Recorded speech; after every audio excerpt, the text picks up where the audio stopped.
নদিয়ার ভীমপুরে নাবালিকাকে খুনের ঘটনায় ময়না তদন্ত।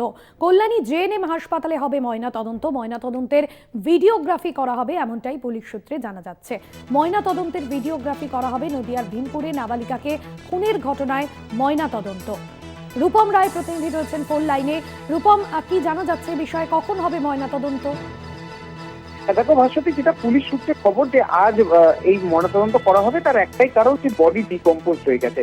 এবং এই যে ময়নাতদন্ত গতকাল হওয়ার কথা ছিল কৃষ্ণনগর শক্তিনগর জেলা হাসপাতালে, কিন্তু যেহেতু বডি ডিকম্পোজ হয়ে যায়, তাই ডাক্তাররা, যারা কর্তব্যরত ডাক্তার ছিলেন, তারা সিদ্ধান্ত নেন, এমনটাই পুলিশ সূত্রে খবর, যে এরা এই ময়নাতদন্ত কল্যাণী জেএনএম হাসপাতালে করা হবে এবং সেখানে ভিডিওগ্রাফি করা হবে এই ময়নাতদন্তের।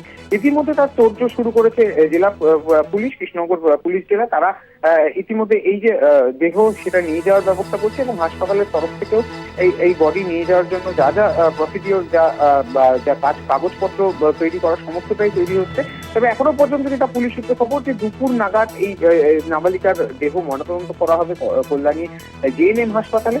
তবে এই যে ঘটনা, অর্থাৎ প্রথমত যে প্রেমিক, তাকে গ্রেফতার করা হয়, তাকে জিজ্ঞাসাবাদ করা হয় এবং সে স্বীকার করে যে কিভাবে সে খুন করেছে এবং ধর্ষণ করার ঘটনা সে স্বীকার করে বলেও যেটা জানা যায়। এবং পরবর্তীতে পুলিশ সিদ্ধান্ত নেয় যে সত্যি করে ঘটনা কি, এবং এই ময়নাতদন্ত না করা পর্যন্ত মৃত্যুর যেহেতু আসল কারণ জানা যাচ্ছে না, সেই কারণেই কিন্তু আজ কল্যাণী জেএনএম হাসপাতালে ময়নাতদন্ত করা হবে এবং আর কিছুক্ষণের মধ্যেই হয়তো দেহ নিয়ে যাওয়া হবে কৃষ্ণনগর থেকে কল্যাণীর উদ্দেশ্যে, এবং তারই তোড়জোড় শুরু করেছে কৃষ্ণনগর পুলিশ জেলা। ভাস্বতী, ধন্যবাদ।